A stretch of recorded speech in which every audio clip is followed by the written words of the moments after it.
একবার ঢুকলে আর ফেরার উপায় নেই। গর্ভগৃহের নিচে আছে এক গোপন কক্ষ। হিন্দু ধর্মের এমন এক মন্দির যা শুধু ভক্তি নয়, এ এক তন্ত্রের কেন্দ্র। এখানে আছে এমন কিছু রহস্য যা শুনলে আপনার আত্মাও কেঁপে উঠবে। কথিত আছে এই মন্দিরের গর্ভগৃহের নিচে একটি গোপন কক্ষ আছে। সেখানে দিনের আলো পৌঁছায় না, চলে গোপন তান্ত্রিক সাধনা, যেটা বাইরের দুনিয়া জানতেও পারে না। পুরাণে তান্ত্রিকরা বলেন এই কক্ষে একবার যারা প্রবেশ করেন, বিশেষ করে যুবকেরা, তারা আর ফিরে আসে না, কারণ মা কামাখ্যার শক্তি তাদের টেনে নেয়। সংসারের মোহ শেষ হয়ে যায়, তারা বেছে নেয় কঠিন তন্ত্রের পথ, হয়ে ওঠে মা কামাখ্যার দাস, এক ভয়ঙ্কর সাধক। চলুন তবে জেনে নিই এই গোপন কক্ষে কি চলে। 1. তন্ত্র সাধনা।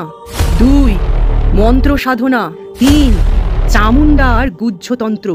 এবং এমন কিছু তান্ত্রিক প্রক্রিয়া যার নাম আপনি আগেও কখনো শোনেননি।